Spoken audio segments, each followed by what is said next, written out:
from News Channel 8 in Tampa, Florida, this is Bucs Bonus on WFLA Now. Powered by 1-800-ASK-GARY.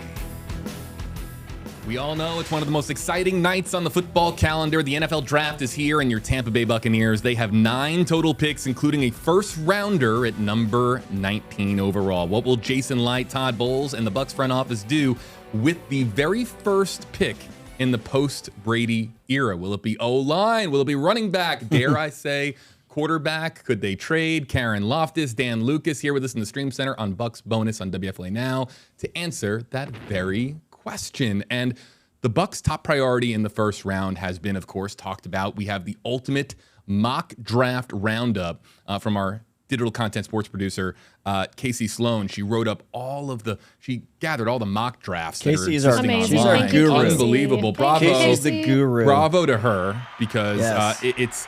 It's a lot to get all these mock drafts in one place, and we have that for you on WFLA.com. Greetings to those of you joining us on Facebook Live. We'll break that down here in just a second. But Dan, Karen, I want to start with you as we look here at this graphic.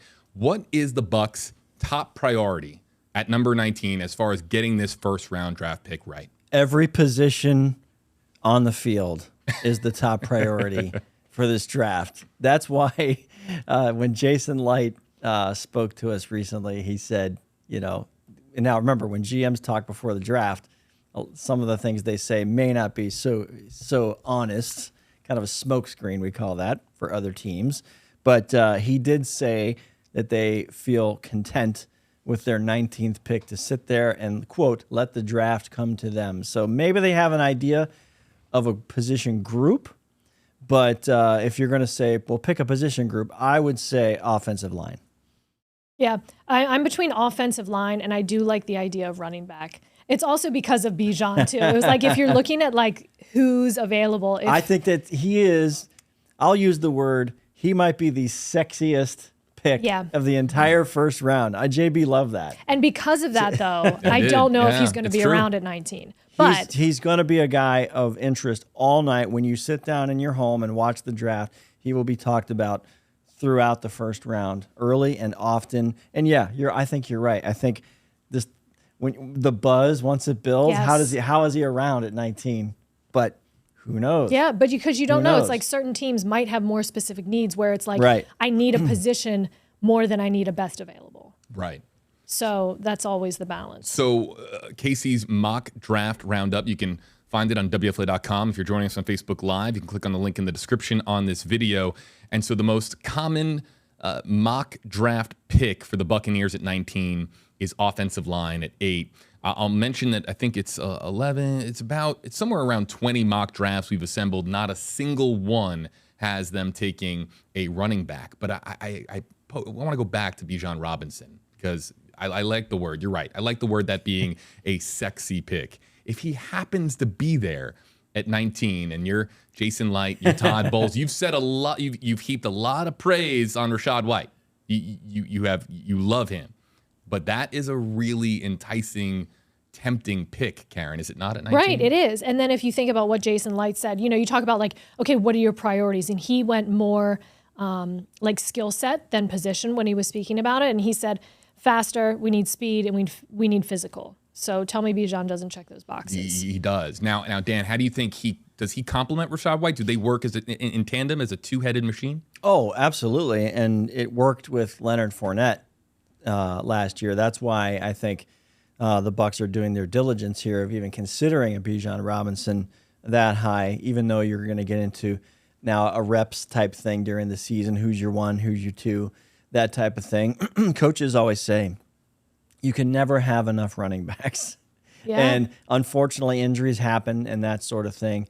The running back position is very important. Not only that, it's also part of your pass protection and different things within the Dave Canales offense that he's going to want to do, which he stressed the run when he was introduced. And from what players we've been able to hear from so far in the offseason, they've all used the word run in this offense. So they're very excited about that aspect of it. As we know, the Bucs were not good on the run last year, even with Rachaad White and Leonard Fournette running. And so now you take Fournette out of the equation. Bijan Robinson makes perfect sense. I'll tell you this. if they get to 19 and he is available, and let's say their best offensive tackle is still available, man, that is going to be the ultimate of conversations before they pick up that phone and make that phone call and then turn in the pick. Because you do not pass on Bijan Robinson specific, you're not going to be deliberate. Oh, we said we were going to get this position, and all of a sudden Bijan is there. He might be the best available player in the entire draft. But what if it's that pick? What if it's a left tackle? What if you're looking at Broderick Jones, whose names we floated around? Yeah, that's what I mean. Right. That's in my opinion. There's 3 or 4 left tackles in a draft that is not particularly strong at the tackle position and happens to be a place of dire need for the Bucs. So if you're gonna do that, if you're gonna go that route, you got to get one of the handful of guys who are available. They did this 4 years ago with a young man named Tristan Wirfs, who was part of a pack of 4, and they went bam, bam, bam, bam, 1, 2, 3, 4 in that first round. The Bucs they were 10th or 11th, I think, in that draft. Yeah.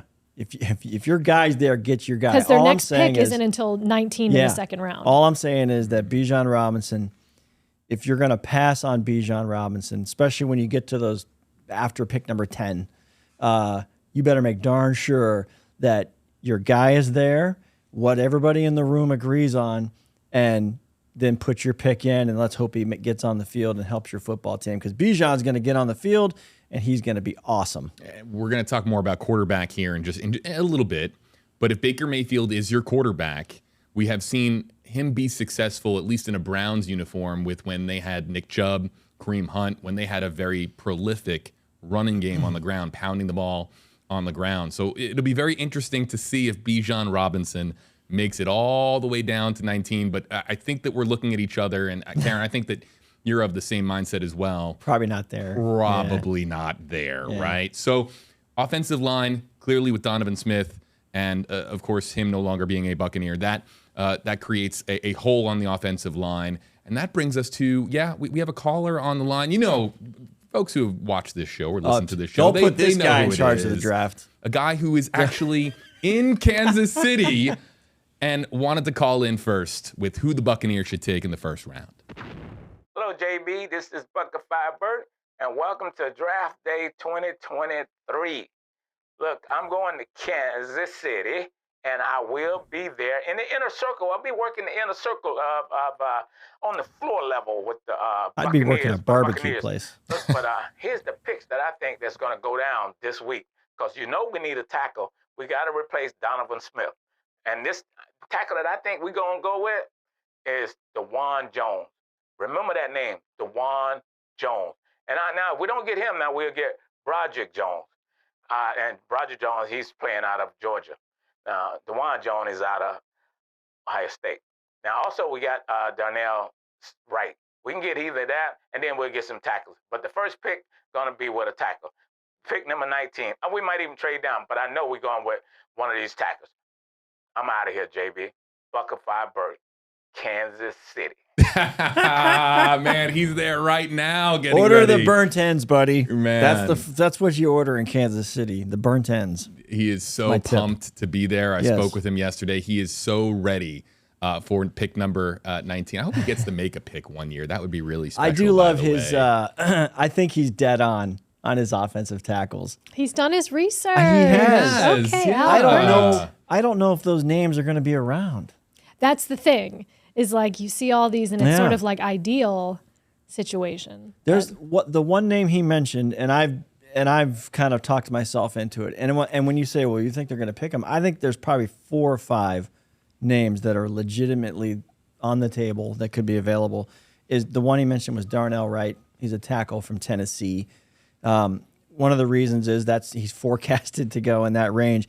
But he's on the left side of your screen here, by the way. He is also, the number 58 there for Tennessee. He is also, when I wrote down names and I went through some of these mock drafts to see who the Bucs were linked to, then I went and saw who came to Tampa for top 30 visits.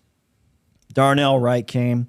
Anton Harrison of Oklahoma, who's also been linked to the Bucs. He's an offensive tackle. those are two names right there off the top. And it just points to Darnell Wright for me at the offensive tackle position, if that's the way they're going to go. I think Broderick Jones goes higher. He's out of Georgia, right? Yes. Yep. And Anton Harrison is kind of in that range, so we'll see what happens as that plays out. But part of the fun, when you're home watching the draft, part of the fun when you start to write down these names or print out mock drafts or you maybe you have 4 or 5 names that you think the Bucs might look at. It's when the names start to fall and the dominoes start to go, and you think to yourself, whoa, are any of these guys going to be around, or will all of them be around? Because we see some crazy stuff in the top 10 every year that the Bucs are not a part of, but the dominoes will fall down into the next 10 and impact the Bucs pick. Karen, do you think, is there going to be that name? I feel like every year in the draft, especially in the first round, there's that name that falls.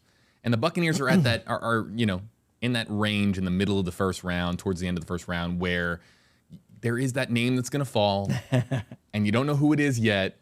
But the Bucs have several different areas of need. We've been focusing so much here on offense. Is there, are the Buccaneers and Todd Bowles being a defensive-minded coach? Is defense on their radar as well in the first round? Yeah, I think it is for sure. Especially if your graphic that you had up, you had Miles Murphy up there from Clemson, edge rusher. Right. And those are just invaluable draft picks too. And the Bucs have had success recently with some good edge rushers. When you talk about Joe Tryon-Shoyinka, I mean, they've done well in that area. And then if you talk even about linebacker, Jason Light was asked about linebacker, and he said you can never have too much depth at that position, whether it's middle or inside linebacker, but it's not necessarily what he was saying. He's like, it's not really that strong of a draft class in those positions. Yeah. So that may not be a priority defensively over an edge rusher.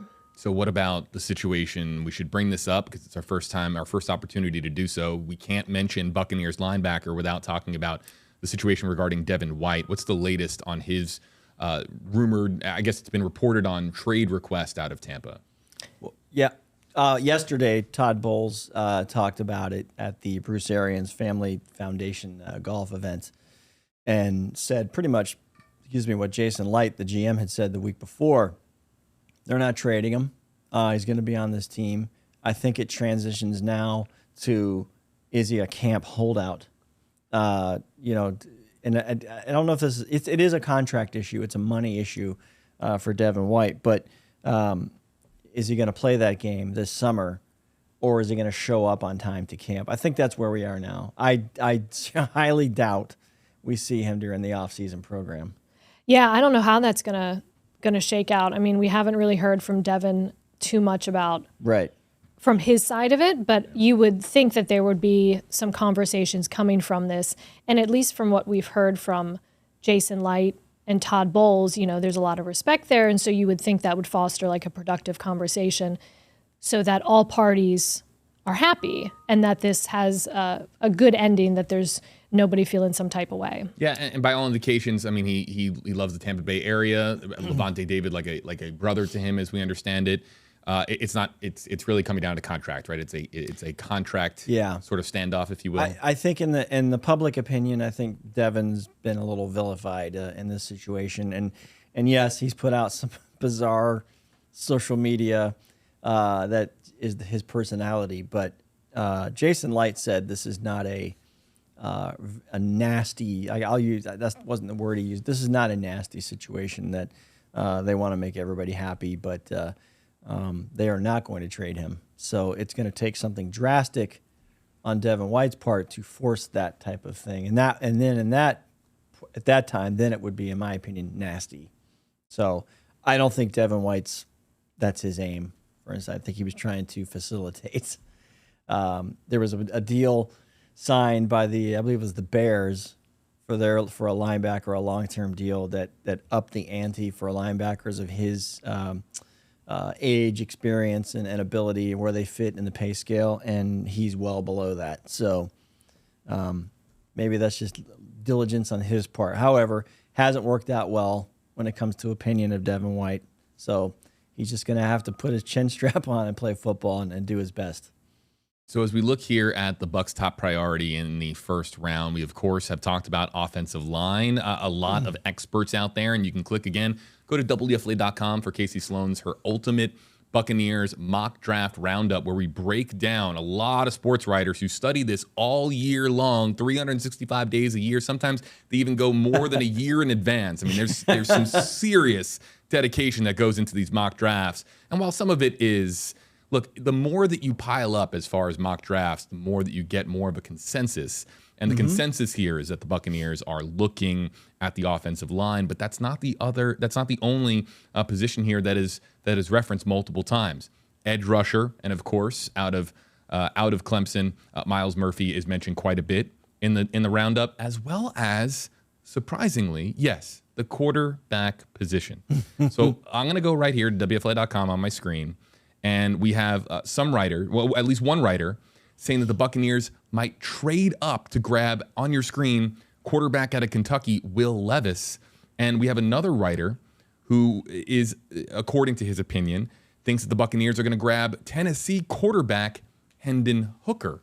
Now, this would be, if the Buccaneers do decide to go in the direction of a quarterback, that is signaling that maybe Baker Mayfield isn't, you don't have faith in that being a long-term option. You don't have faith perhaps in Kyle Trask being the future of the franchise. So you're trying to draft your quarterback of the future. You're spending a first-round draft pick on a quarterback. You're trying to get the guy that can, carry the torch from Tom Brady perhaps into the future. But on our last episode, we talked in depth about Baker Mayfield. We get the sense, right, and Dan and Karen, I defer to you on this. We get the sense that the Buccaneers have confidence in Baker Mayfield. They didn't bring him here as a and Kyle Trask. Right, and Kyle Trask. Do we have any sense that they're thinking quarterback at number 19 or even moving to get their quarterback perhaps somewhere in the first round? I don't know. You never say never. I just remember the Baker Mayfield situation is a 1-year prove-it deal where both sides are basically wagering on Baker Mayfield being successful, beginning with Baker Mayfield, who's essentially taking a pay cut, humble pie, show up, perform, and if you do well, boy, doors are going to open financially for you in 2024. The Bucs are hoping to get that type of performance out of him. Their salary cap eases next year, and maybe Baker could become long-term after that, if it works. I'm pulling a lot from like what Jason Light said in his presser, and he said they're not afraid to take a quarterback, but it could be a little bit what Dan said, just like throwing stuff out there and see who runs with it. But he said it. So I will say I have been intrigued with Hendon Hooker, and I think that he has been talked about now to the point where he was maybe a little tuck-away second-round guy, that he may end up going higher than he would have because of all of the traffic and the attention he's gotten. And if people who don't follow, he's a tremendous quarterback running this high-speed, 100-mile-an-hour offense at Tennessee, doing amazing things, suffered a horrific knee injury. I believe it was in the South Carolina game. It was in November. So he is coming off of ACL, and so now your timeline comes into play. You are not drafting Hendon Hooker to be your day one starter.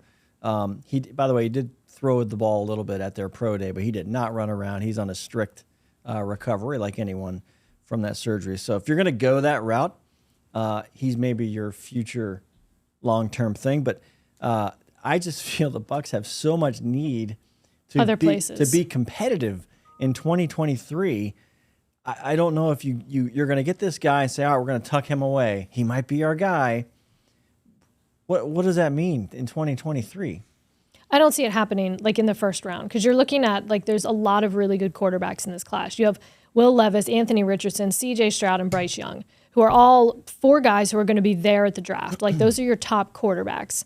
And it's like, do the Bucs trade up to get a quarterback who isn't an immediate need when you got Baker Mayfield and Kyle Trask? Like that, in my mind, I'm not a general manager, but from where I'm sitting, I don't see that happening. Like if the guy from Tennessee that you mentioned, Dan, is going to be around in the second round, maybe at the 19th pick in the second round. Cool. That made perfect sense in the second round for Hendon Hooker. I just think he's now a commodity. Well, at least in the outside world where all the fans exist, and he's being talked about more than he was 2 months ago. Yeah. I'm a glass half full kind of guy with Baker in this sense. We saw what Geno Smith just did with Seattle and a bit of career resurgence. We saw what Jared Goff did in Detroit. And the Buccaneers are hopeful. This is a former #1 overall pick Heisman Trophy winner. They're hoping that they're capturing lightning in a bottle. Lightning, pun not intended, by the way. Hoping that the Bolts can come back against, of course, the Maple Leafs. But as far as Baker is very much, I think, a legitimate quarterback in this league. At least that's my standpoint. But I just don't. What's the shock level? The level of shock on a scale of 1 to 10 if the Bucs take a quarterback in the first round for each one of you? Oh, 10 It's a 10 for me. Yeah. 10. You would be sitting there, would Blown be like away if they pick a blown QB. away if they took a quarterback, right? Yeah. So that's why I'm surprised to see a couple of more than a few sports writers thinking that the Buccaneers are going to be taking a quarterback in the first round. I just feel like when you do mock drafts, and a lot of people focus on the first round only, and some of these guys are really awesome. They go all the way through 7 rounds, but they're placing Hendon Hooker or Will Levis where he should be, and it doesn't always pan out that way. Yeah.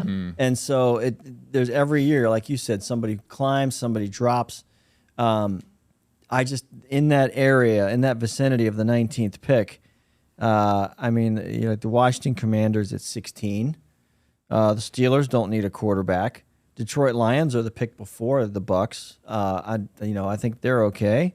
Seattle is right after the Bucs. So where does he fit? Right. And that's when you think about the best available idea. It's like you're seeing, your list of players on your board, and you see them go, and this guy goes, and this guy goes. And when you're getting down to it, it's like, okay, who's left? And, it's like their scouting department is very good, and they've proven that way with SpyTech and what they've been able to do and the research that they do, that you would think that they would still have an offensive tackle and the need carrying more weight.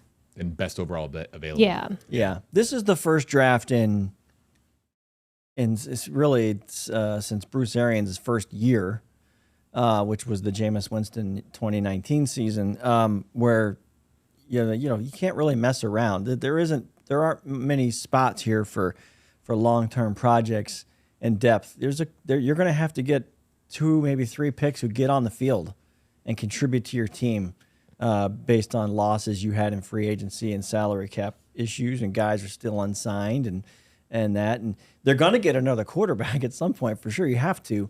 But you can find those guys that are undrafted. You can sign the best available free agent, bring him into camp. Ryan Griffin is an example of a guy that, hanging around, just bring him back. It happens all the time. I just don't see spending a draft pick that high on a quarterback unless he's getting on the field. Yes, because you have 2 in-house. When it's panic central outside the Bucs building for left tackle, defensive backfield was decimated by exits. The edge rush is the outside linebacker position is the depth, but still a position that's going to have to get on the field. And those guys are going to be there. You're going to have guys sitting there who are going to put the Bucs uniform on and play on opening day. I also think, the other factor is we don't know what's going on behind the scenes in regards to signing somebody else. Sure. Like if they are in talks with an offensive lineman or even a running back who's around that they can bring in, that's another factor that you're thinking about too when you talk about immediate contributions. Almost, I wonder if I'm just picking up where you left off there, but almost another veteran perhaps to benefit Rachaad White. Yeah. Someone, I know Ezekiel Elliott's name has been mentioned. I don't think that he's been picked up just yet, correct? That's somebody who... He's kicked the tires. I think I can't remember which team. But to your point, there are still names out there as far as some of the positions of need that the Bucs could address. Aaron Rodgers held up his Jets jersey a couple of hours ago. He was introduced. So he's definitely out of the picture. So it's that time of the episode where I'm going to put you each on the spot. You're going to put on your Jason Light GM caps, and you're going to make. Give me a pick. Give me somebody that you really like at 19. Let's say we haven't even talked. We could probably talk about for another half an hour about the Bucs maybe moving up or down in this draft. I mean, Buckified Burt mentioned, hey, maybe we could trade down for more draft capital, but we're going to assume for this episode that they're staying at 19. Dan, I'll start with you. Give me a pick at 19 who you like. Don't take my pick. Well, whatever. It might be the same. Well, I like it because he has him on the graphic here. Oh. I love it. I'm enamored with this Darnell Wright from Tennessee. I think he's. I think we'll go really crazy on this. He is your right tackle That's on what I was going to opening ask day, that. and Tristan Wirfs is your left tackle on opening day. Wow. He said he's been working to left tackle. Yeah, that's the pick. We didn't even talk about the defensive backs, by the way, because they are very much in play for the Bucs in the first round. Because I think Darnell Wright's going to be sitting there, and a corner and a potential safety are going to be sitting there. Deontay Banks, Maryland. Yes, Deontay Banks. I saw his name float around. Brian Branch of Alabama. Also in our mock Starters. draft roundup. Yep. Brian Branch is a starter in the NFL. And remember, how did we start? Bijan. Oh, I man. know. All those names are sitting there, and Bijan Robinson is still sitting there. Ooh, just the Jason Light hat is so much Dan fun. is feeling the Bijan It hype is. train. Yeah. What about you, Karen? I'm going with Broderick Jones Okay. out of Georgia. I saw his name in several mock drafts, and I like the idea of left tackle. That's an obvious need. So that's who I'm thinking of. So I was going through like past first round picks for the Bucs. Didn't have one last year. The year before it was Joe Tryon. So outside linebacker. Year before it was Tristan. So I'm like, okay, it's time for them to do first round offensive line again. Get another Tristan Wirfs. Everything that I saw, I just went through scouting combine workouts. Yep. Broderick Jones was outstanding at the scouting combine, and then they showed video of him at Georgia. He is athletic. I mean, he is Like Tristan athletic? He's the first, jump out of the pool? First contact, and then down the field, leading the run. Fits all that faster. That's what Canales was talking about. Yes. He goes, everybody's going to be running down the field. So he fits that mold for sure. I just feel that Darnell Wright will be there and Broderick Jones will not.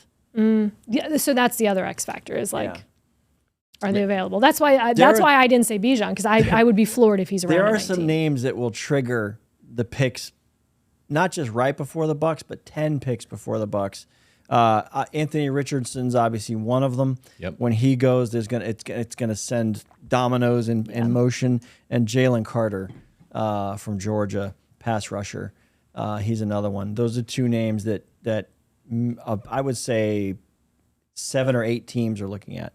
And once they go, then you grab your next guy. That's why I think the Broderick Joneses and all those guys may not be around for pick number 19. But what if the Bucs trade up? They my could. God. That's the. I know. We talk about that's Those the most wacky fun Bucs. part of the draft. Those Is wacky Bucs. The trades. Everybody's last scrambling. minute. Schefter checking his phone. Everyone's freaking out. I love the draft. The first night is always great. First round's always great. My head tells me the Buccaneers are gonna go O-line with one of the names that you mentioned, but my heart, I think about the pick that would be most transformative for the franchise, and Bijan would just be so cool at 19 because of now it would redefine the offense as being a ground and pound kind of offense potentially. But I also like Miles Murphy out of Clemson. I think he's a home run. I don't think he'll fall to 19, but we will find out really quickly too before we wrap up. We didn't get a chance to talk about the other 8 picks. We have the breakdown of all of the 9 overall picks that the Bucs have in this draft. I believe that they also have 3 in the 6th round, 2 in the 5th, 3 in the 6th, and an additional 1 in the 7th. So a lot of draft capital on the back end. Where are the Bucs going to be looking as far as rounds 2 through 7? Real quick.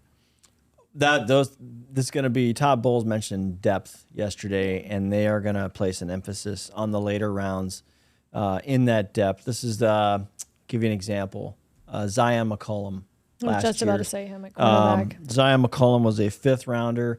Got injured in training camp up in Nashville when they were working out with the Titans, and then he got into games and didn't get a chance to really make an impact. I think they're expecting him to do that this year, but you're going to find guys, a tight end I bet you they grab a tight end later, and probably an inside linebacker position to kind of go with Devin White and Levante David. Those are two spots that they'll be looking for sure. Yeah, and you have those picks for the end of the 5th round and the beginning of the 6th. They have 3 picks that are 7 slots apart. Those are tradable too. So it's going to be like Bucks. That's the thing. Yes, yeah, those are tradable, which I feel like is super likely. And they that do always use happens. them. They do trade them to move up to get guys.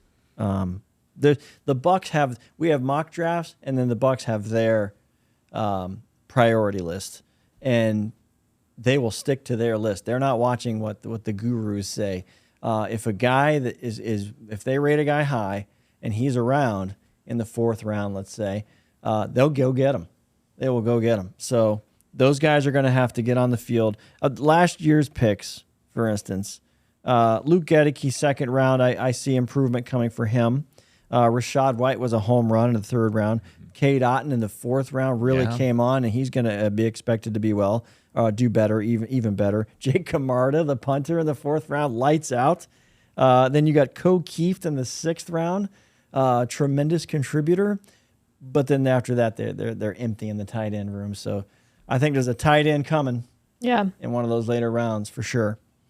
Yeah, and you talk about the trading up at that point, because when you have those 3 picks that are all the same, you can sort of get, there's a drop off at some point where you're like, okay, we rate all of these guys the same. We give them the same grade. Yeah. It'll be fun to watch it all unfold. It's an exciting time right now for Tampa Bay area sports. The Rays are cruising. The Lightning have their backs up against the wall against the Maple Leafs. I know Karen and Dan have been talking a whole lot of Lightning hockey. But of course, here on Bucs Bonus, we're focused on the Buccaneers, their needs, and their number 19 overall draft pick. One more time, big shout out to Casey Sloan for doing this big Ultimate Buccaneers mock draft roundup. Great job. Find it on WFLA.com.